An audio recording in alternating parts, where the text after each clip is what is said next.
നീ എന്തെന്നെ ഇങ്ങനെ നോക്കുന്നേ? ഞാൻ നീ എന്ത് ലക്കിയാന്ന് ആലോചിക്കായിരുന്നു. ലക്കിയോ? ആ, നീ ഒന്ന് ആലോചിച്ച് നോക്ക്. നീ ഇപ്പൊ ജീവിക്കുന്ന ലൈഫ് എത്ര പേരുടെ ഡ്രീമാണ്. ഇഷ്ടമുള്ള ജോലി ചെയ്യുന്നു. നീ ഇടയ്ക്കിടയ്ക്ക് ട്രിപ്സ് പോകുന്നു. നിനക്ക് നല്ലൊരു അണ്ടർസ്റ്റാൻഡിങ് ലൈഫ് പാർട്ട്ണർ ഉണ്ട്. നിന്റെ പാരൻസുമായിട്ടുള്ള റിലേഷൻഷിപ്പ് അടിപൊളിയാണ്. എങ്ങനെ? ഇതൊക്കെ ഒരു ലക്കല്ലേ?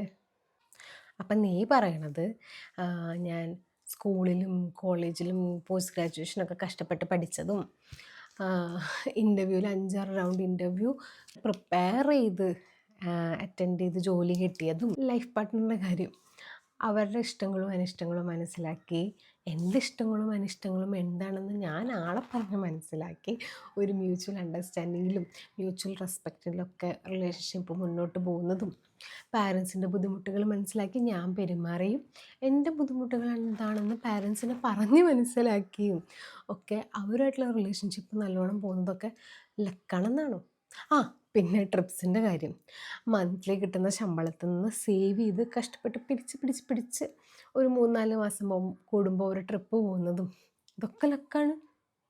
പക്ഷെ ലക്കൊരു ഫാക്ടറല്ലേ? ലക്കൊരു ഫാക്ടർ മാത്രമാണ്. കൂടുതലും നമ്മുടെ എഫേർട്സ് അല്ലേ. നിന്നെ നല്ലൊരു സ്കൂളിൽ ചേർത്തു, അത് നിൻ്റെ ലക്ക്. പക്ഷെ അവിടെ നീ പഠിച്ചില്ലെങ്കിൽ പിന്നെ എങ്ങനെയാ? നിൻ്റെ എഫേർട്ട് വേണ്ടേ? എന്നാലല്ലേ മുന്നോട്ട് പോകാൻ പറ്റുള്ളൂ. അതുപോലെ ഒരു ജോലി നിനക്ക് ലക്കിൽ കിട്ടിയെന്ന് വിചാരിക്കുക, പക്ഷേ അവിടെ പെർഫോം ചെയ്തില്ലെങ്കിൽ നിൻ്റെ ജോലി പോയില്ലേ? Efforts matter. അതേപോലെ നമ്മളെ മനസ്സിലാക്കുന്ന, നമ്മളെ നല്ലോണം സ്നേഹിക്കുന്ന ഒരു ലൈഫ് പാർട്ട്ണറിനെ കിട്ടി, പക്ഷെ നമ്മൾ തിരിച്ചൊന്നും കൊടുക്കുന്നില്ല. അവരെ മനസ്സിലാക്കുന്നില്ല, അവരെ ടൈമിനെ റെസ്പെക്റ്റ് ചെയ്യുന്നില്ല, അവരെ എഫേർട്സിനെ റെസ്പെക്റ്റ് ചെയ്യുന്നില്ല. അപ്പം എങ്ങനെയാ റിലേഷൻഷിപ്പ് മുന്നോട്ട് പോവുക? അത് ശരിയാ, എഫേർട്സ് മാറ്റർ ടു അല്ലേ. പിന്നെ ലക്കൊരു നല്ല കാര്യമാണ്.